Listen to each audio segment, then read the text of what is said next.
Aurore Richel est une professeure à l'Université de Liège où elle dirige le laboratoire de biomasse et technologies vertes sur le campus de Jean Blou Agro-Biotech. Ses travaux combinent recherche et enseignement axés sur la chimie des ressources renouvelables et les technologies durables.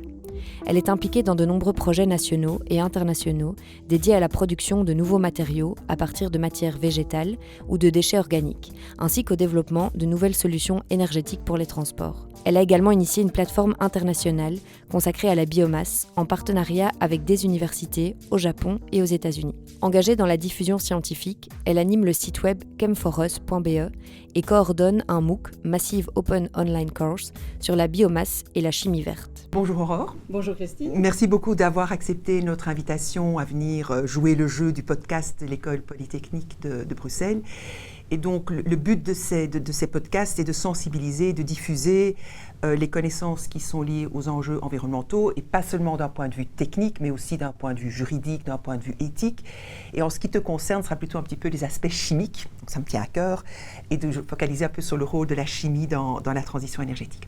Alors, tu es professeur à l'Université de Liège, vous êtes sur le campus de Agro-Biotech, Jean Blou Agro-Biotech. Jean Blou Agro-Biotech, et tu diriges le laboratoire de biomasse et technologies vertes, avec tes recherches qui portent sur la valorisation de la biomasse, avec, je crois, deux orientations, à des points de vue pour créer de l'énergie, point de vue énergétique, et point de vue de transformer dans des matériaux utiles à faible impact environnemental. Alors, je voudrais commencer par un petit peu parler de ta recherche et d'un petit peu que tu puisses nous dire quelles sont les biomasses que tu étudies dans ton laboratoire, avec un petit peu comme sous-question, est-ce qu'on peut espérer un jour que les biomasses soient la solution et puissent remplacer tous les intrants fossiles, point de vue énergie, mais même au point de vue production de matériaux. Et aussi, dans un deuxième temps, on pourra un peu parler des enjeux évidemment éthiques et socio-économiques qui sont liés à l'utilisation de la biomasse. Merci beaucoup Christine pour ce beau résumé de mes activités. Donc effectivement, on travaille sur la biomasse, qui n'est pas un terme que j'apprécie beaucoup, parce que biomasse, ça veut juste dire masse biologique. Et donc, in fine, toi et moi, on est de la biomasse. Et donc, moi, j'aime beaucoup le terme ressources renouvelables. Donc, ça fait référence à des matières qui ont la capacité de se renouveler à l'échelle du temps humain, par opposition aux ressources non renouvelables, que sont souvent les ressources telles que le pétrole, le gaz fossile ou le charbon, qui sont encore des piliers dans la production énergétique et dans la production de matière. Donc, ce que l'on fait, c'est regarder comment ces ressources, et plus spécifiquement des ressources qui sont locales, puisqu'il y a un grand enjeu d'économie circulaire, de circuits courts, peuvent être utilisées pour produire soit de l'énergie. Et alors, dans mon laboratoire, l'énergie, c'est surtout des carburants, donc des carburants liquides pour le transport, qu'ils soient routiers, aériens, mais aussi maritimes, parce que le transport maritime est une des grandes composantes que l'on oublie souvent ou qui est très peu médiatisée. Et puis, on utilise aussi ces matières locales pour produire de nouveaux matériaux, alors pour le secteur des plastiques aussi, pour produire des plastiques biodégradables, compostables, notamment pour l'emballage, mais aussi des dispositifs médicaux. Et donc, on étudie différentes matières renouvelables et on essaye de voir laquelle convient le mieux pour une application donnée. Et ça peut être des pailles de céréales, ça peut être des déchets ménagers, par exemple ceux que l'on a dans nos cuisines, les résidus de consommation de repas. Ça peut être aussi des plastiques usagés. Et donc là, on a le recyclage des matières plastiques qui entre en jeu. Et on va regarder en termes de qualité de matière celle qui convient le mieux. Et puis on oublie souvent que pour transformer ces ressources, il faut de l'énergie et il en faut même parfois beaucoup. Et donc c'est un des biais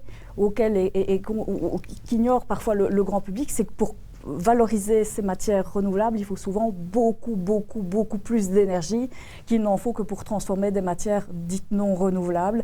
Et donc, c'est une des composantes que l'on essaye aussi de visualiser. C'est une composante sur laquelle j'aimerais bien revenir un petit peu tout à l'heure, puisque c'est aussi quelque chose d'extrêmement important. Lorsqu'on parlait un petit peu d'hydrogène, j'aimerais bien évoquer avec toi l'hydrogène, et je crois que c'est également un problème de ce côté-là. Et donc, est-ce que tu penses que, donc, pour ne pas utiliser le mot biomasse, mais plutôt les ressources renouvelables, puissent un jour vraiment venir remplacer l'utilisation de produits fossiles ou produits non renouvelables, si tu veux, ou de ressources non renouvelables? Ça c'est ce que pensent certaines personnes. C'est la douce utopie du on va tout remplacer par du renouvelable, on va défossiliser notre planète. Et moi, ce que j'aime bien, parfois même quand je donne des conférences au grand public, c'est venir avec des chiffres chocs Et je leur dis, imaginez si on prend toutes les ressources végétales de la planète, mais vraiment toutes, les forêts, les prés, les cultures, etc., et qu'on transforme tout en carburant pour l'aviation, eh bien on aura de quoi faire voler nos avions pendant seulement 8 jours. Donc ça démontre qu'il y a une différence entre la pensée du grand public qui estime que ces ressources, elles sont partout disponibles, elles se renouvellent assez vite. Et donc, ça peut être de parfaits alliés pour une transition saine et durable. Mais on oublie qu'il y a ce problème de quantité, cette pression sur les matières végétales, parce que les matières végétales, elles ne doivent pas servir qu'à l'aviation, elles ne doivent pas servir qu'à faire des matières plastiques. Ces matières végétales, elles jouent d'autres rôles écosystémiques.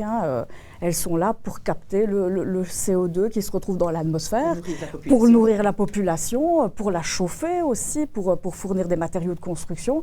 Et donc, c'est tous ces aspects qui parfois génèrent des espèces de dérives éthiques. On veut tous s'approprier des matières végétales et on ne regarde pas derrière les potentialités techniques toutes les dérives qui pourraient être associées.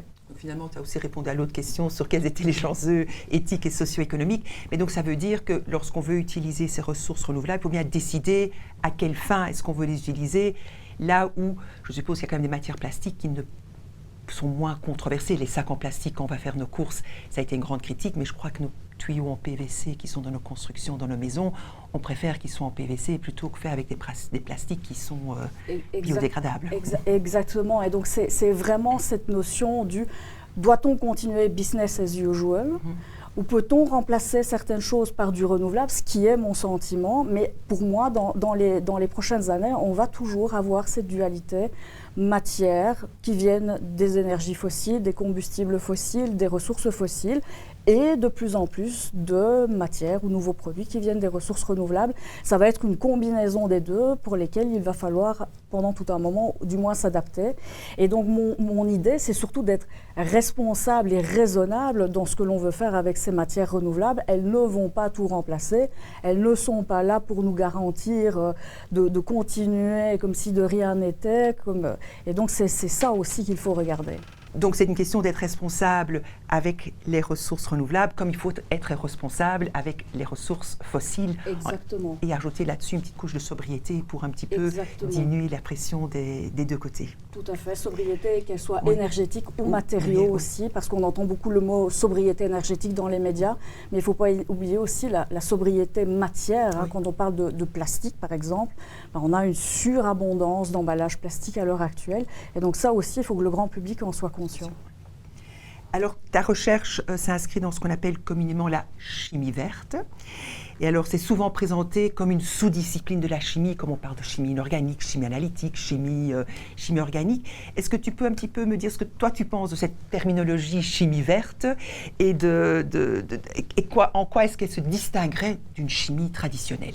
Alors, c'est assez amusant que les gens la classent comme une espèce de sous-catégorie parce que toi et moi, quand on a fait nos études de chimie, on a appris la chimie verte sans même le savoir. En fait, la chimie verte, c'est une manière différente de pratiquer la chimie.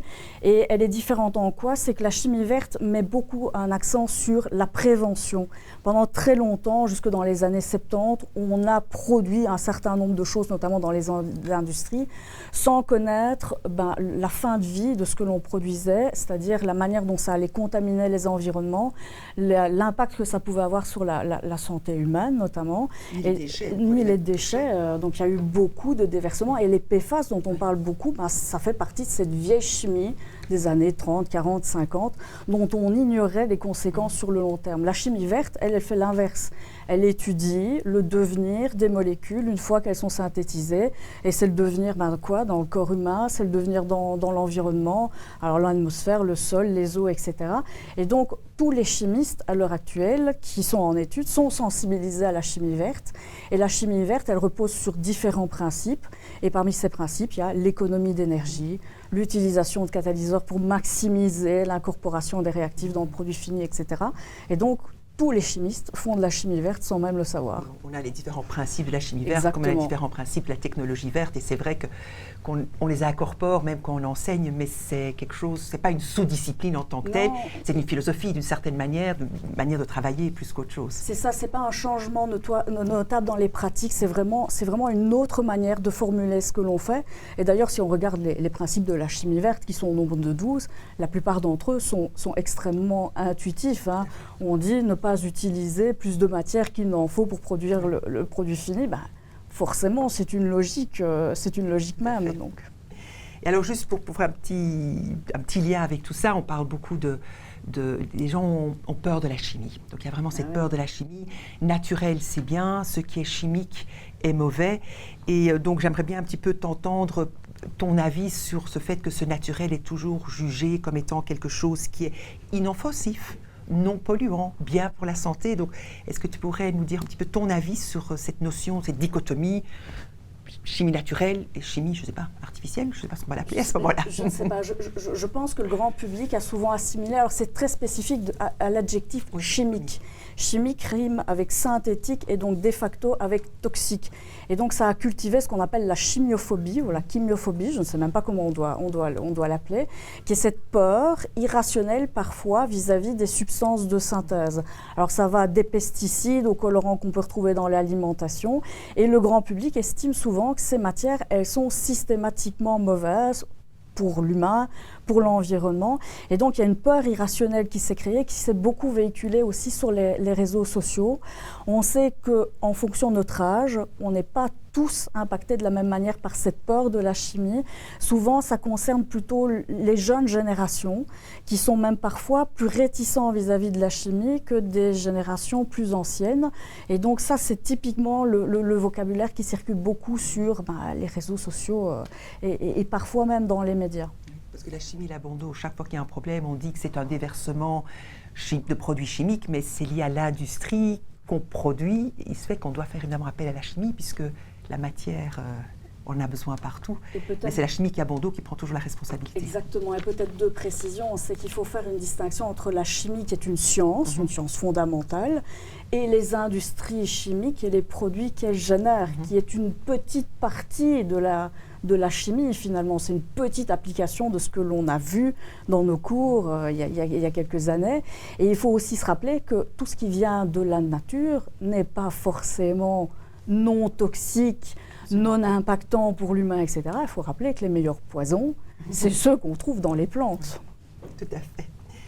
Alors, pour revenir un petit peu sur les questions énergétiques, tu as participé à un rapport de l'European Academy's Science Advisory Council qui s'intitule The Future of Gas. Et donc, ce rapport est élaboré pour pouvoir aider nos décideurs politiques à prendre des décisions éclairées. Donc, c'est vraiment un rapport qui est un rapport scientifique. Et il aborde toute une série de questions essentielles qui sont liées à la consommation de gaz naturel, la sécurité énergétique, l'évolution des infrastructures, l'accessibilité financière et de la transition énergétique, mais également aux alternatives du carbone. Et c'est plutôt dans cette sous-rubrique-là que j'aimerais bien te poser une question, parce qu'en ce qui concerne les alternatives, l'hydrogène est souvent présenté comme la solution la plus pertinente. Alors, donc j'aimerais bien t'entendre nous dire ce que tu penses. Est-ce que vraiment l'hydrogène est la solution? Est-ce qu'on peut vraiment dire que l'hydrogène, c'est une énergie? Quels sont les défis qui sont liés à l'utilisation de l'hydrogène? On va peut-être répondre en deux phases. La première sur le gaz. Alors on appelle ça gaz naturel, mais pour le grand public, il faut bien rappeler que c'est du gaz fossile. Donc c'est principalement constitué de méthane. Et rappelons-le, le méthane, c'est aussi un gaz à effet de serre en soi. Et le gaz fossile ou gaz naturel, pendant très longtemps, a été classifié, on va dire, par la Commission européenne sous l'appellation de gaz vert ou d'énergie verte. Donc la Commission européenne, avec les lobbying qu'on peut retrouver dans les couloirs, a classifié le méthane comme une énergie verte. Ce qui n'est pas vrai. Quand on brûle une molécule de méthane, on génère une molécule de dioxyde de carbone. Donc on a un double vice, c'est que la molécule en elle-même, quand elle est utilisée, elle génère du dioxyde de carbone, qui est un gaz à effet de serre, mais qu'en cas de fuite ou de mauvaise gestion, le méthane en lui-même est un gaz fossile. Donc c'est une double peine. Et donc l'idée, c'était de démontrer, et c'était l'objectif du rapport, c'est qu'il faut sortir du gaz fossile ou du gaz naturel, peu importe comment on l'appelle, comme on doit sortir de toutes les énergies fossiles que l'on a entre les mains à l'heure actuelle.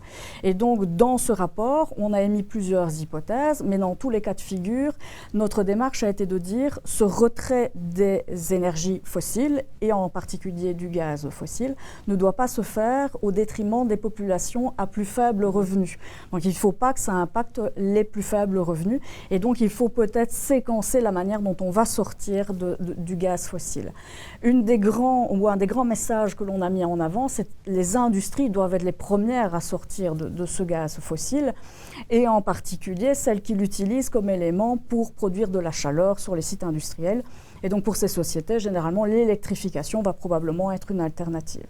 Alors le méthane, on l'utilise aussi pour faire autre chose, c'est l'hydrogène. Donc on l'oublie, le méthane, aujourd'hui, l'hydrogène est produit à partir de méthane. Et forcément, quand on produit de l'hydrogène, dans le méthane, il y a du carbone. Donc le carbone, il est parti quelque part et il est parti sous la forme de dioxyde de carbone. Donc par tonne d'hydrogène que l'on génère aujourd'hui, à partir de gaz fossiles, on génère entre 10 et 12 tonnes de dioxyde de carbone. Alors souvent, nos décideurs politiques et même le grand public ont estimé que l'hydrogène, c'était magnifique dans la transition énergétique. L'hydrogène, il est décarboné, il n'y a pas d'atome de carbone. Donc c'est vrai que quand on va l'utiliser, on ne va pas émettre de dioxyde de carbone dans l'atmosphère. Seulement, c'est oublier deux choses. C'est oublier la production même de l'hydrogène et c'est oublier que l'hydrogène aussi a un potentiel de réchauffement climatique qui pendant longtemps a été négligé et qui a été mis en évidence dans ce fameux rapport sur le futur du gaz que l'on a publié. Mais donc cet hydrogène, il y a de l'hydrogène naturel qui existe, mais la quantité naturelle n'est pas suffisante. Alors c'est encore marginal, les gisements, on va dire, d'hydrogène que l'on appelle l'hydrogène blanc, parce qu'on a donné des couleurs à l'hydrogène pour essayer de savoir d'où il venait.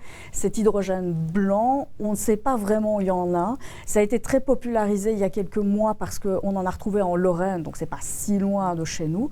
Et donc on ne sait pas combien il y en a, on ne sait pas comment non plus le récupérer de manière économiquement viable. Mais généralement, tout l'hydrogène que l'on a à l'heure actuelle sur le marché, il vient de ce fameux gaz fossile, mais pas que. Dans certains pays, comme en Australie, en Chine, il est produit à partir de charbon. Et là, quand on produit de l'hydrogène à partir de charbon, ce n'est pas 10-12 tonnes de CO2 que l'on émet par tonne d'hydrogène, c'est entre 20 et 23 tonnes, donc c'est encore pire. Alors ce que l'on veut faire à l'heure actuelle, c'est faire de l'hydrogène dit vert, entre guillemets, et cet hydrogène vert, il viendrait de l'eau, puisque une des manières, donc c'est l'électrolyse de l'eau. Et donc pour alimenter cette électrolyse de l'eau, l'idéal, ce serait d'avoir des énergies renouvelables, ce qui n'est pas toujours le cas.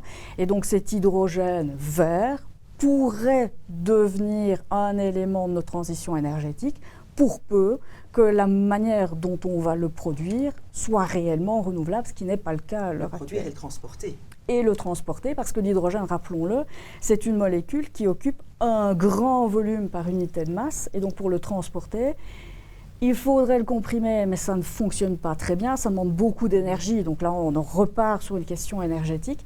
Et donc une manière de le transporter, c'est de retransformer l'hydrogène en quelque chose qui se transporte mieux. Et ce qui se transporte mieux, c'est parfois du méthane. Donc on en arrive à quelque chose de complètement ubuesque. C'est se dire on va produire de l'hydrogène à partir de l'eau, on va le retransformer en méthane, alors que c'est la manière dont on produit à l'heure actuelle. Et puis ça, c'est souvent les grandes entreprises du secteur gazier qui poussent pour cette production. Ceux qui sont plutôt actifs dans le secteur maritime se disent non, l'hydrogène, on va le transformer en méthanol, et ce méthanol, on va l'utiliser comme carburant pour les bateaux. Et puis encore une troisième proposition, c'est de transformer cet hydrogène en carburant liquide pour le transport et notamment en fameux e-fuel, ces carburants qui seraient destinés au secteur aérien. Et donc on pourrait faire voler les avions avec cet hydrogène qu'on aurait retransformé en hydrocarbures. Mais le point de départ devrait être cette production de cet hydrogène avec de l'énergie. C'est une forme de stockage, si on veut, de l'énergie intermittente, donc l'énergie solaire ou l'énergie éolienne. Donc l'hydrogène, ce n'est pas vraiment un combustible à part entière, c'est plutôt un vecteur finalement. Pour moi, c'est d'ailleurs comme ça qu'on le définit, c'est un vecteur énergétique et ça ne deviendra une solution sur le court, moyen ou long terme que si ça permet de stocker ces fameuses énergies renouvelables qui sont intermittentes. Et alors j'aimerais bien passer sur un petit peu une question, avoir ton avis, parce qu'on a parlé de biomasse / énergie, matière renouvelable. Quels sont selon toi les leviers technologiques pour vraiment les plus prometteurs pour arriver vers cette transition énergétique durable? Parce qu'il ne faut pas juste qu'il y ait une transition, mais qu'elle soit durable. Et comment, par la même occasion, éviter quelque chose que tu as déjà mentionné, ces inégalités qui pourraient se créer. Donc, qu'est-ce que toi, tu vois comme étant les leviers les plus... Alors, pour moi, de toute manière, le futur sera une combinaison de plusieurs technologies.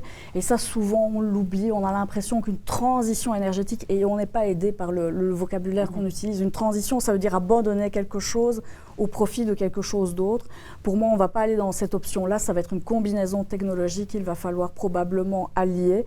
Et donc, la première chose à faire, c'est essayer d'harmoniser un petit peu les différents usages, les différentes demandes. Donc ça, c'est une des premières choses à faire. Il faut aussi apprendre aux gens, au grand public, la question de la sobriété, on en a déjà parlé. Et puis, une question aussi qu'il faudra soulever, c'est la question éthique ou la question de l'appropriation des ressources. Quand on parle de matière végétale, biomasse, matière renouvelable, etc., il ne faut pas oublier qu'on est dans un petit pays. La Belgique, c'est rikiki à l'échelle du monde. On n'a pas beaucoup de matière à disposition. Alors, on a nos déchets, etc., mais on ne parle pas quand même de millions de tonnes par an. Et donc la question, c'est est-ce que c'est soutenable d'un point de vue éthique d'aller s'approprier les matières premières qui appartiennent à d'autres pays? Est-ce que c'est stratégique d'un point de vue environnemental, culturel, économique de faire venir des matières qui nous viendraient d'ailleurs, qui pourraient être modifiées génétiquement, parce qu'il y a aussi cette problématique. On parle du soja, par exemple, ou de l'huile de palme. Est-ce que c'est bien de faire venir des matières d'ailleurs, avec cette espèce de déplacement qui va lui aussi générer du dioxyde de carbone? Est-ce qu'on ne va pas appauvrir certaines populations? Est-ce que mettre en culture des matières qui sont aisément transformables ne va pas générer encore plus de déforestation? Donc ça, c'est des problématiques qui vont demander effectivement de soulever des questions technologiques, des questions éthiques, mais aussi des questions environnementales, des questions écosystémiques, des questions de santé publique aussi. Et des questions géopolitiques et aussi. Des questions si géopolitiques. C'est pour s'approvisionner, on pourrait se retrouver dans la même situation qu'aujourd'hui avec l'approvisionnement du gaz naturel ou de matières premières fossiles dont on voit les conséquences et c'est pour ça que dans un contexte géopolitique difficile. Parfaitement, et c'est pour ça que la recherche ne doit pas être cloisonnée quand on parle de transition énergétique ou transition matérielle. Il faut vraiment avoir une réflexion qui est globale et probablement interdisciplinaire, ce qui n'est pas toujours le cas à l'heure actuelle. Donc ça me permet de faire un petit peu la transition, parce que tu es très engagée dans la vulgarisation scientifique. Notamment, tu as un blog qui s'intitule Chem for Us, qui a reçu le prix Wernhardt de la vulgarisation scientifique du FNRS. Et comment est-ce que tu vois rendre, à part, donc ton blog joue un rôle évidemment important, mais comment est-ce que tu vois rendre cette chimie, parce que finalement ce dont on parle ici c'est quand même la chimie, les aspects chimiques dans la transition énergétique, comment est-ce qu'on peut rendre la chimie plus attirante, d'abord accessible, mais aussi plus attractive? Je crois qu'on a commencé en parlant de ça, qu'il y a cette chimiophobie que les gens veulent pas toucher. Je n'aime rien, je n'aime pas les produits chimiques, dit-on en buvant un verre de vin. Mais comment est-ce qu'on peut rendre la chimie plus inspirante pour le grand public? Alors, je pense, il faut bien l'admettre, les scientifiques, pendant tout un temps, n'ont pas été très bons communicants. Donc, on n'est pas très nombreux à faire de la communication. On en fait encore parfois sur les réseaux sociaux, mais ça reste de la communication d'entre-soi. On met en avant une publication, une conférence que l'on va faire. Et donc, pour essayer de sensibiliser le grand public, la démarche est inverse. Il faut plutôt aller vers le grand public. Donc c'est vrai que j'ai un blog qui aborde des questions essentielles sur la chimie, etc. Mais je fais aussi énormément de conférences. Et donc je me déplace dans les universités du temps libre, dans des classes pour enfants, etc. Et donc je vais expliquer ou je vais répondre à des questions qui touchent la vie quotidienne des gens. Donc on explique la problématique du glyphosate, date. On a parlé des PFAS tout à l'heure, c'est aussi un des sujets que j'aborde. Pareil, les carburants. Et donc, c'est toujours aller au contact des autres, participer à des initiatives dans les médias. Tout ça, c'est important, ça joue un rôle. Mais la démarche du scientifique, maintenant, c'est surtout d'aller vers la société et de ne pas attendre que la société vienne vers eux. Mais aussi pour communiquer sur les bienfaits positifs. Exactement. Parce que je crois que, on voit évidemment souvent que les médicaments, on a l'impression que c'est une victoire de la médecine, mais en fait, les médicaments, c'est une victoire de la chimie aussi. Donc, je crois qu'il faut aussi montrer tous les bienfaits, tout ce que ça facilite, la qualité de nos vies que nous avons. Alors, tu as mentionné l'Université du temps libre, mais aussi très important d'aller vers les tout-petits qui sont encore ouverts et qui n'ont pas de préjugés. Et que donc, je crois qu'il y a aussi un travail à faire d'éducation des éducateurs, des tout-petits, pour ne pas avoir cette phobie pour... Exactement. Et c'est montrer aussi, donc c'est rassurer d'une part, mais c'est aussi montrer le rôle clé que peut jouer la chimie dans les objectifs de développement durable. On pense par exemple au traitement des eaux. C'est des méthodes chimiques qui sont utilisées pour traiter les eaux, les potabiliser. Alors ici, mais aussi dans les pays en développement. Et donc l'action, elle doit se porter ici sur nos pays dits industrialisés, mais la communication, elle doit aussi se faire vers les pays du Sud. Et donc c'est une composante aussi importante de la recherche que l'on fait dans mon laboratoire. On travaille beaucoup avec les pays du Sud global, c'est-à-dire des pays qui sont en demande d'eau, en demande d'énergie, qui ont des problématiques de gestion de déchets.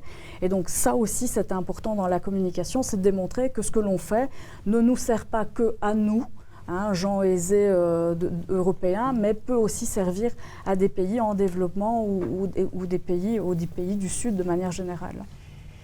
Et alors pour terminer, comme une petite phrase qu'on aime bien terminer nos petites interviews, quand tu enseignes, quand tu communiques à un public des plus jeunes, des moins jeunes, quel est le message qui te tient le plus à cœur à faire passer, ou l'idée importante pour toi? Alors, moi, j'en ai peut-être deux. Le premier message, c'est que la recherche que l'on fait, elle doit être utile et elle doit être utile pour tous. Ce que l'on fait dans nos laboratoires ne doit pas servir qu'à enrichir nos publications académiques, nos CV, etc. Donc, ça doit être utile pour la société. Donc, ça, c'est le premier message. Et parfois, à mes étudiants, je leur donne comme exemple des choses que l'on a réalisées dans nos laboratoires. On a mis en place, par exemple, des pansements pour les grands brûlés à partir de films plastiques qui ont été faits à partir de matières renouvelables. C'est souvent des exemples qu'ils comprennent et donc ça les intéresse à faire de la chimie de manière plus approfondie. Donc ça, c'est le premier message. Et puis le deuxième message, qui est plus à destination des médias ou même de nos décideurs politiques, c'est qu'il faut continuer à soutenir la recherche fondamentale. On ne fait pas que de l'appliquer, il faut aussi s'intéresser aux molécules, qu'elles soient issues du renouvelable ou du fossile. Les molécules sont quand même la clé de voûte de la vie. Et donc comprendre les phénomènes, les mécanismes, c'est extrêmement important et c'est comme ça qu'on avance. Comme ça, de la recherche fondamentale pour pouvoir faire de la recherche appliquée et utile. Donc, il ne faut pas négliger. Un tout grand merci, Aurore. J'étais vraiment enchantée de pouvoir discuter avec toi aujourd'hui. Un tout grand merci. Merci beaucoup.